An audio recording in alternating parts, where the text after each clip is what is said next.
Mais quand les gens ont vraiment besoin de quelqu'un, ils se tournent vers toi. Parce que tu es tellement responsable. Tu imagines que j'aime avoir ce sourire idiot en permanence? Je sais que tu n'as jamais voulu faire ce travail avec moi. Oui, peut-être que je n'en savais pas autant sur ce travail que je le laissais croire. On essaie une fois encore? Le commandant apprécierait sûrement. Mais toi, qu'en penses-tu? On peut peut-être essayer.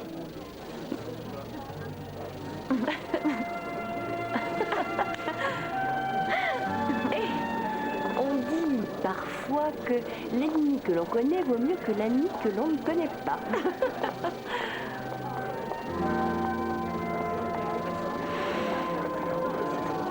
Eh ben alors, je suis fort.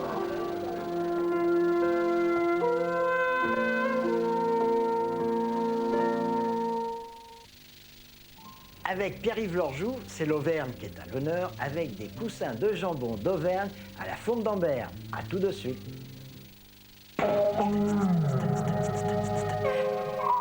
Brésil. Un air de samba souffle sur le premier tour de la Coupe Davis.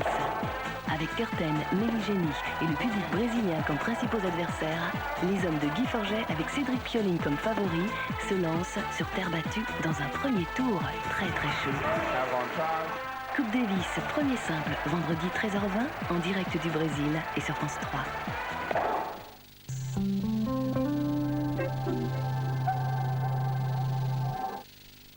T'es folle. Mais pourquoi tu m'as acheté ça? Les rêves sont faits pour se réaliser, non? T'es sûr que c'est le moment? D'abord, comment t'as fait? C'est pourquoi Sofinco a créé Equilis, une réserve d'argent à mensualité fixe.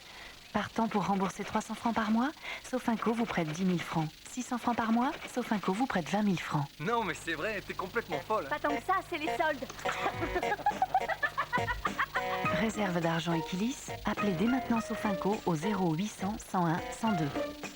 Sofinco, construisons vos rêves. Objectif atteint.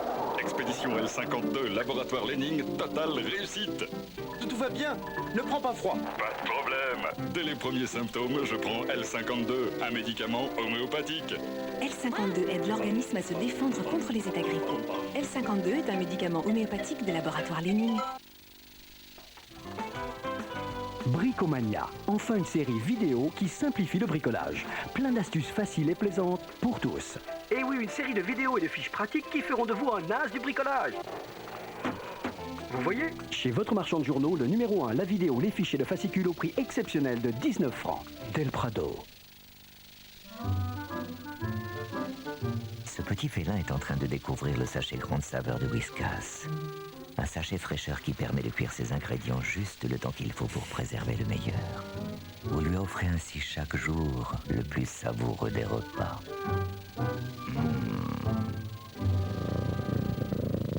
Sachet grande saveur de Whiskas. Une saveur incomparable.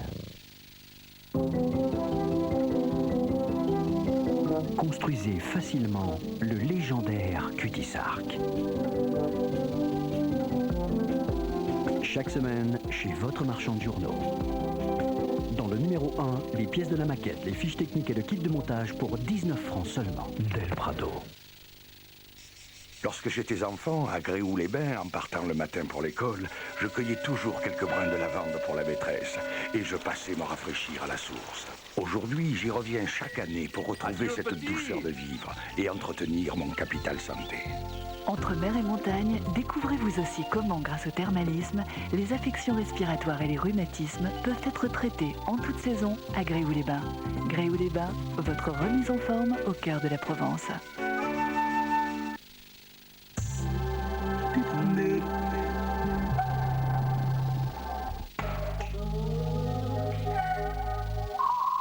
Jusqu'au plus profond de ses eaux, la mer dévoile tous ses dangers et ses plus grands mystères. À 20h55 sur France 3, dans Pourquoi Comment. À 23h, Soir 3. À 23h25, le plus sauvage n'est pas toujours celui que l'on croit. Au cœur des ténèbres, c'est un monde de folie. Votre nom. 20h55, Pourquoi Comment. 23h, Soir 3. 23h25, Au cœur des ténèbres, avec John Malkovich. Laissez-vous happer par la Grande Bleue pour débuter la soirée sur France 3.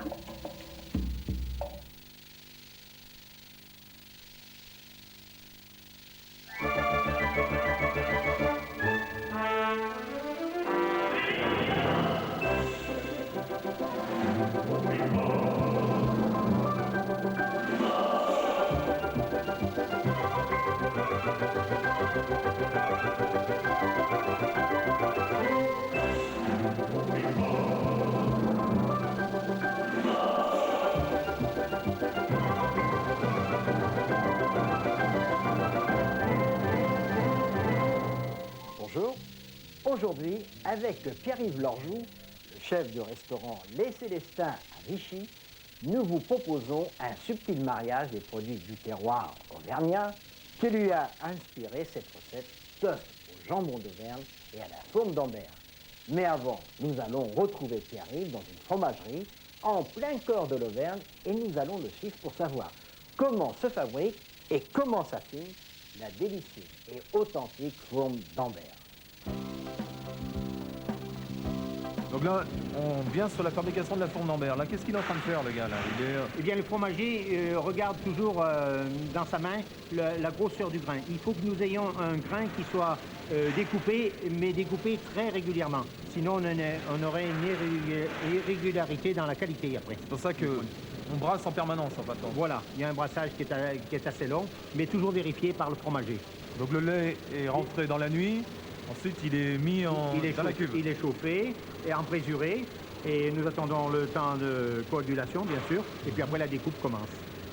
Et alors que maintenant, nous arrivons au stade du moulage. Et c'est au travers d'un tapis qu'il y a la séparation du caillé et du sérum. Donc ce temps de moulage va durer à peu près un quart d'heure, 20 minutes pour pouvoir remplir tous ces moules. Je vous dis à peu près 250 moules de fromage. Et ensuite, on partira donc à l'égouttoir. On ira à l'égouttoir et puis on verra la phase du salage.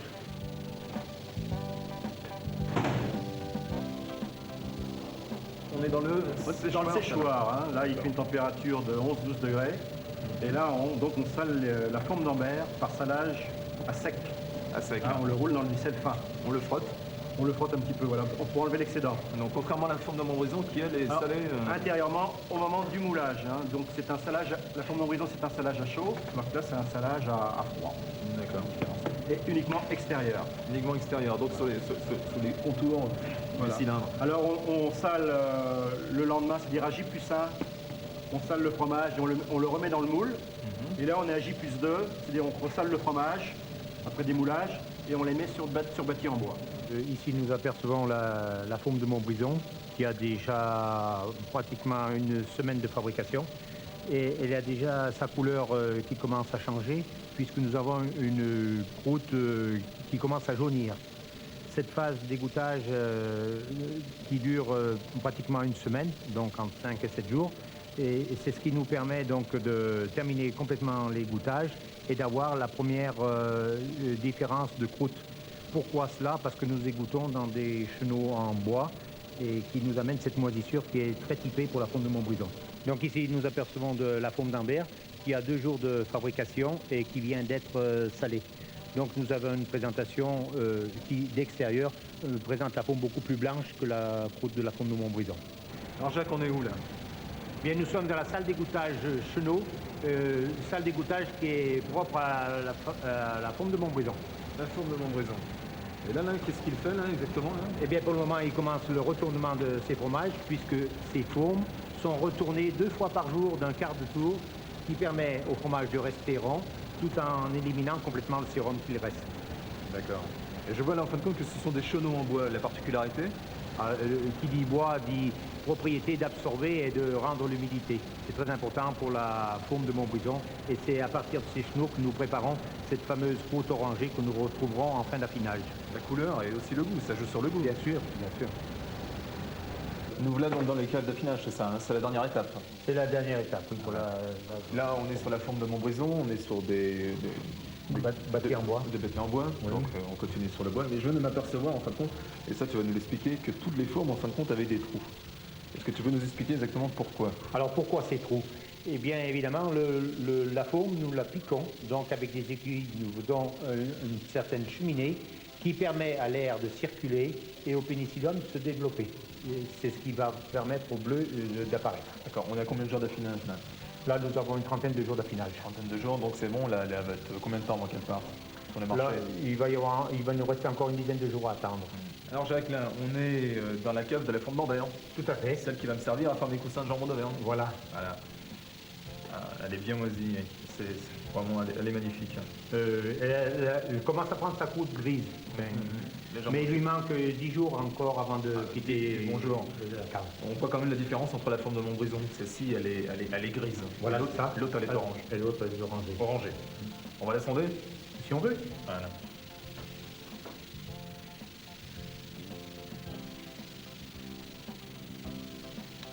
Elle est bien bleue. Là.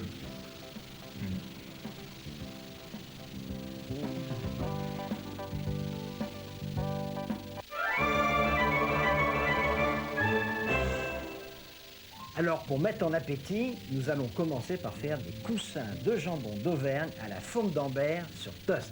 Mais pour cela, il faut commencer par chauffer le four. Voilà.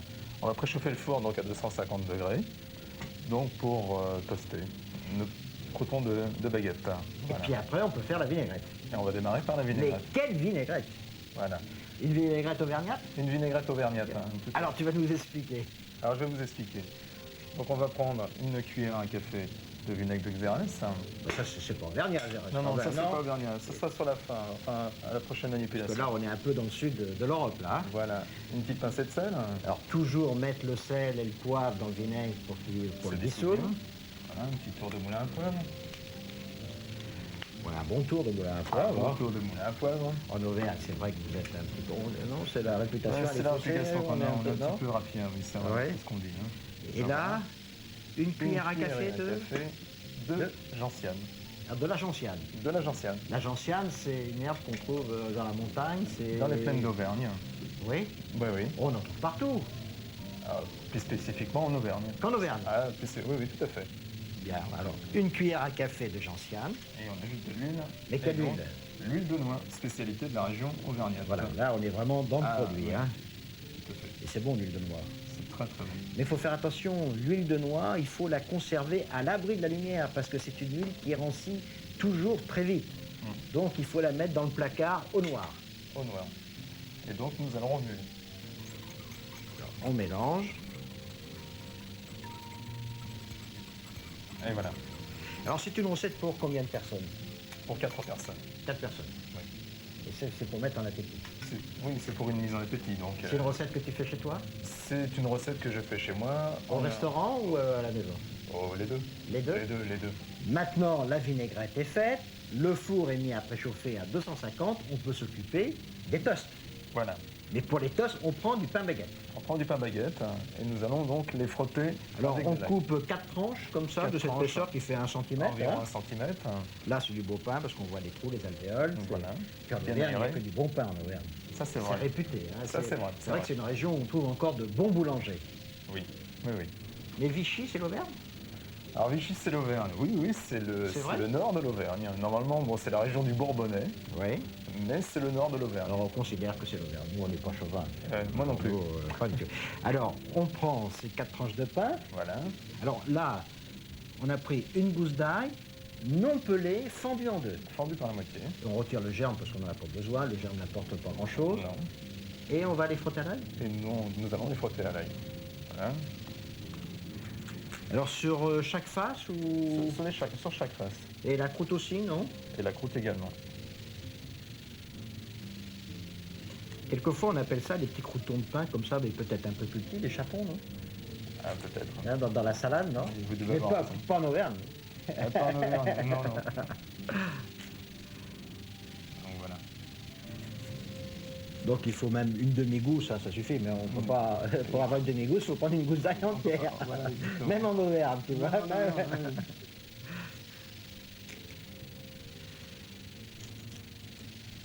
Ils sont rapides, mais ils ont un grand cœur. Ah oui. Puis c'est une si belle région. Exactement. Puis il y a des bons produits. De très très bons produits. Et maintenant, on peut les faire donc colorer, on va les faire sur chaque face? Sur chaque face. On les fait toaster donc au four, sur les deux faces, et surtout bien moelleux à l'intérieur. C'est-à-dire qu'il faut qu'ils soient bien colorés en surface et moelleux à l'intérieur. Voilà. Le secret est là. Le secret est là. On les a déjà retournés sur une face. Et maintenant, ils doivent être bien dorés. Voilà. Très bien. Donc on voit, ils sont bien dorés. Voilà. Parfait, c'est bon. Très très bien. Nos croûtons sont bien dorés, mais il y a une précaution à prendre. Il faut baisser le four. Oui. On avait mis à 250 pour pour bien les dorer rapidement. Les toaster. Et maintenant, on baisse le four à combien? À 180 degrés.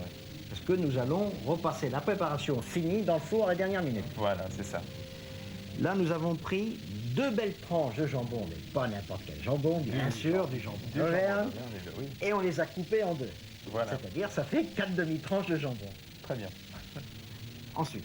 Et ensuite, donc, nous allons disposer au milieu de chacune d'entre elles un petit peu de fond d'Ambert. Alors, on le prend avec la cuillère, hein. Il n'y a pas de forme particulière, pas de précaution à prendre. De toute façon, à la suite de la préparation, voilà, on met une bonne cuillère. Une bonne cuillère à café. Une bonne cuillère à café, je fais les 4. Et c'est bon la forme d'Ambert. C'est très très bon. Quelle est la meilleure saison de la forme d'Ambert?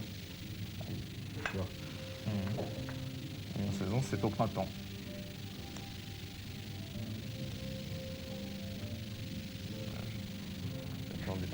Ça colle.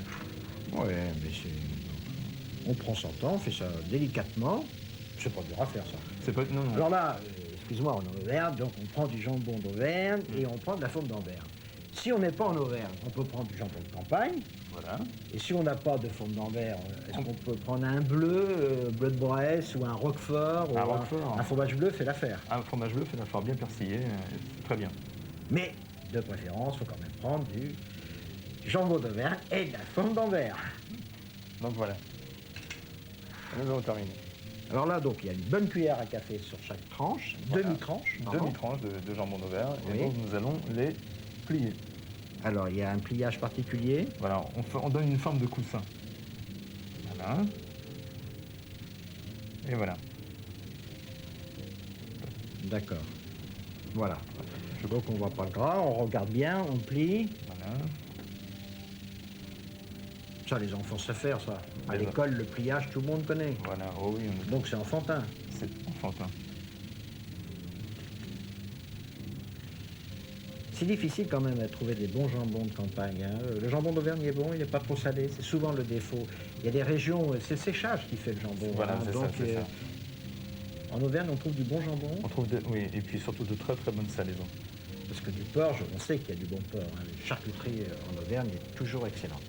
Voilà, donc on a nos 4 petits coussins garnis de forme d'Ambert. Garnis de forme d'Ambert. Ensuite, donc, nous allons les disposer sur les crotons.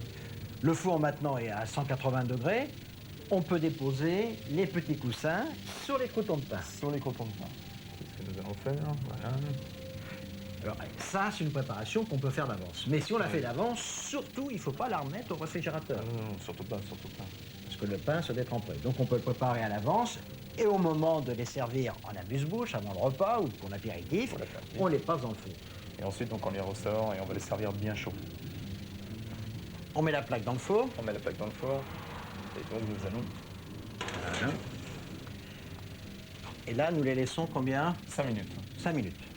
Pendant ce temps-là, on va préparer la salade. Une salade de cresson. Voilà. Alors, pendant que les petits coussins sont en train de se chauffer au four, sur les croutons, nous allons faire la salade de cresson. On prend une demi-botte de cresson, on lave bien le cresson, bien sûr, très, très bien. On les sort bien et on l'assaisonne avec la vinaigrette auvergnate. Voilà, à la gentiane. À la l'huile gentiane. de noix. Alors, on mélange bien la vinaigrette avant. Oui.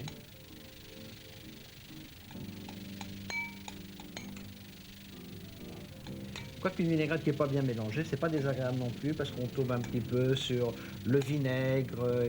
Moi, j'aime presque même les vinaigrettes aujourd'hui.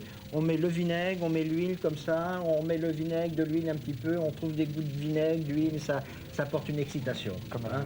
Voilà. Quelquefois, c'est bien meilleur. Et bien sûr, on mélange bien. Voilà. Mais souvent, les salades sont mal mélangées. Hein. C'est important de bien mélanger les salades. L'assaisonnement est très, très, très important. Alors, ce petit goût de gentiane se marie bien avec le cresson? Oui, en fin de compte, ce sont deux produits amers et ça ressort très très bien. Et surtout avec le mariage du fromage et du jambon d'Auvergne. Ah oui, parce que la gentiane, c'est amer. Hein. Ah, c'est très amer. C'est très amer. Alors, Pierre-Yves, quand même, il ne faut pas mettre toute la vinaigrette dans la salade. Non, pas du tout. On en garde une demi-cuillère à soupe, même pas. Voilà, c'est ça, pour la décoration des toasts, tout autour. Décoration des toasts. Voilà. Donc, nous allons disposer le cresson, la salade de cresson au milieu.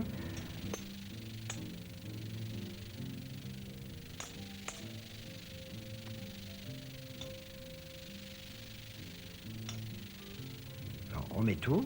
On met tout. Voilà. Ça rappelle l'Auvergne, hein, c'est la couleur de l'Auvergne. Et là, ça fait presque le Mont. Voilà, le Mont d'Auvergne, c'est comment? C'est le Puy-de-Dôme. C'est Aussi, le Puy-de-Dôme. nous avons Besse, nous avons Super Besse. Oui. Et c'est vrai que ça rappelle quand même les espaces très verdoyants de l'Auvergne. Ouais. Et donc, nous allons disposer les toasts. Alors, bien sûr, il faut les servir bien chauds. Bien chaud. Le fromage est un peu coulant dedans? Le fromage est un peu coulant, d'ailleurs, c'est comme ça que l'on voit que les toasts sont prêts. Donc là, on va marquer. Oui, on voit là un tout petit peu là qui coule. Hein. Voilà. Et ensuite, nous allons prendre la vinaigrette. Alors, il n'en reste vraiment pas beaucoup, hein, mais... Non, vraiment très très peu. Et nous allons... Alors surtout, hein, on rappelle, il ne faut pas mettre toute la vinaigrette dans la salade, il faut en garder un petit chouïa. Un petit chouïa pour mettre sur chaque. Ah, puis c'est pour la décoration aussi, c'est pour le goût. Ouais, exactement. Et le goût, c'est tellement important. Alors là, ce sont des amuse-bouches, mais en fait, compte, ça peut être aussi une entrée. Hein. C'est une petite entrée sympathique. Hein. Voilà, je rajouterai pour une petite entrée des petites noix dans la salade. Des petites noix en plus, ah, pour oui, une des entrée. petites noix en plus. Et oui, parce qu'il y en a dans la vinaigrette. Il y en a dans la vinaigrette et ça rappellerait un petit peu le goût de la vinaigrette. Et afin de pouvoir porter un toast pour la réussite de ces amuse-bouches, regardez bien les points importants de la recette.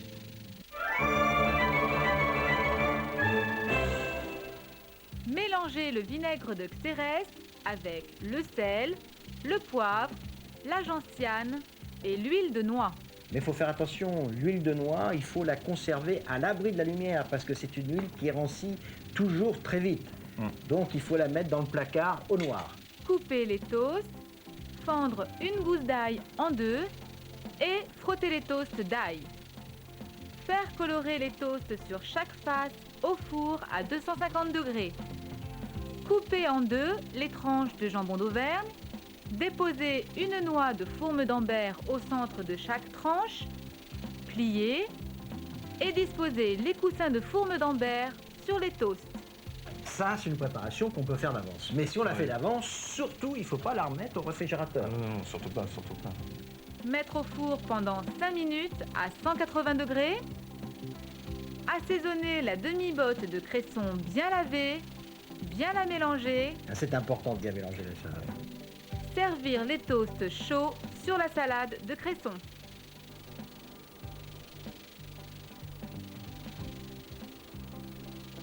Pour 4 personnes, 2 tranches de jambon d'Auvergne, 4 cuillères à café de fourme d'Ambert, 1 cuillère à café de vinaigre de Xérès, 1 cuillère à café de gentiane, 1 cuillère à soupe d'huile de noix, 4 tranches de baguette de pain, 1 gousse d'ail, 1 demi-botte de cresson, du sel et du poivre.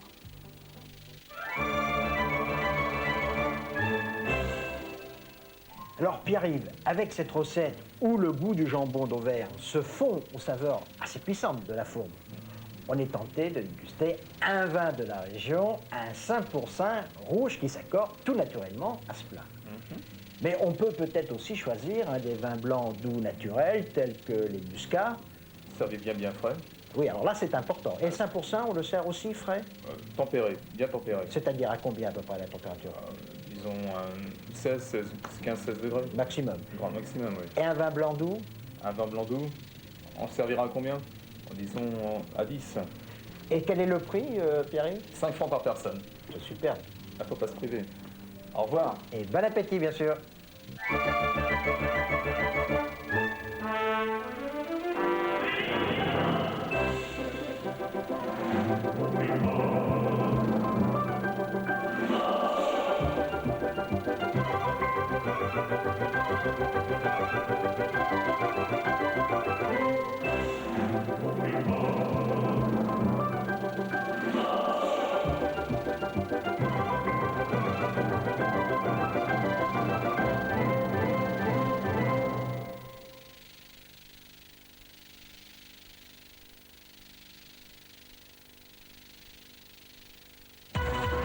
De votre région au point chaud du globe, toute l'actualité développée dans le 12-13, tout de suite sur France 3.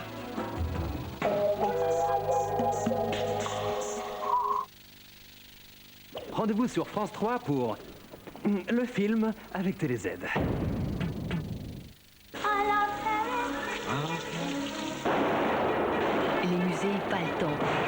concierge de l'hôtel, ça va. Les bons restaurants, merci. Personne ne bouge! Même les grands magasins, c'est non.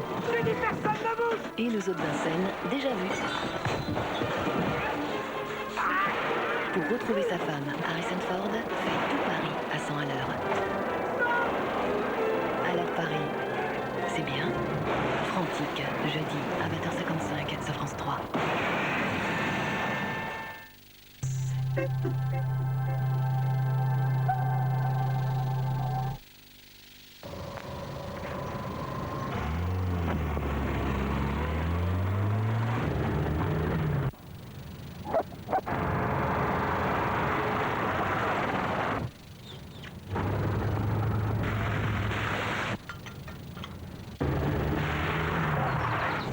Ford Focus, la voiture équipée d'une suspension arrière à bras multiples pour vous faciliter la route, toutes les routes.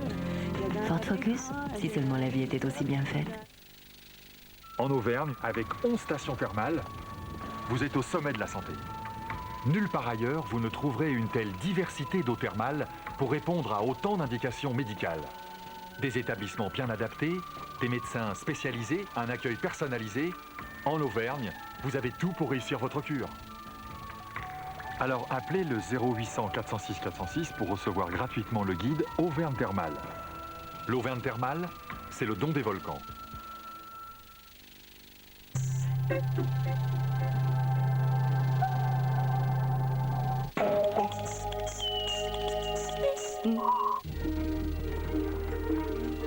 Elle est verte, elle est belle, elle est célèbre. Depuis 10 ans, c'est l'algue la plus connue, la Colerpa taxifolia. Elle a fait la une de toute la presse et s'est naturellement installée en Méditerranée. Elle a ses détracteurs, elle a ses défenseurs, elle profite de toutes les polémiques pour s'étendre irrésistiblement. Aujourd'hui, une seule certitude, elle est chez elle. Envers et contre tous, c'est vendredi 20h50 dans Thalassa. Pour tout savoir sur le temps, on peut compter sur France 3 avec Monsieur Bricolage. Bonjour, nous avons toujours notre anticyclone sur le sud de l'Europe qui protège les régions du sud et puis toujours de l'air très très doux. Alors une perturbation approche, elle est sur l'Atlantique, elle va arriver par le nord-ouest. Pour l'instant, elle va donner des nuages élevés et puis nous avions beaucoup de nuages bas ce matin qui ont un petit peu de mal à se dissiper, mais on voit bien que l'anticyclone est encore là avec les perturbations qui le contournent complètement. Donc pour cet après-midi, on voit ces nuages élevés. On va les retrouver sur la façade ouest de la France. Ils sont ici. Vous voyez, c'est quand même une journée très agréable, très lumineuse malgré ces petits nuages. Et puis sur le nord-ouest, eh bien, ce sont des nuages bas qui là ont beaucoup de mal à se dissiper. Donc on devrait les conserver une grande partie de la journée et peut-être même jusqu'à la fin de la journée avec peut-être quelques éclaircies, du vent à 50 km à l'heure. Sur l'est, c'est du beau temps avec des brouillards qui ont un petit peu de mal à se dissiper là aussi. Et puis nous avons des entrées maritimes par la Méditerranée, donc le Languedoc avec beaucoup de grisailles. Nice qui pourrait avoir des nuages parfois épais, mais c'est uniquement un phénomène côtier. Et puis également les plaines corses sur la façade est de la Corse. Sur l'ouest, il fait beau. Alors pour les températures, en revanche, c'est la grande douceur qui continue. Nous sommes très au-dessus des normales saisonnières avec des températures qui seront comprises cet après-midi entre 11 et 13 degrés sur la moitié nord du pays. Et puis sur la moitié sud, nous irons de 12 pour aller jusqu'à 19. Encore une fois, pour Biarritz, ce sont des températures printanières, d'autant plus qu'il fait beau, qu'il y a du soleil. Donc c'est très agréable. Pour demain, c'est donc un changement de temps avec cette perturbation qui finit par entrer. Les pluies vont commencer au cours de la nuit sur les régions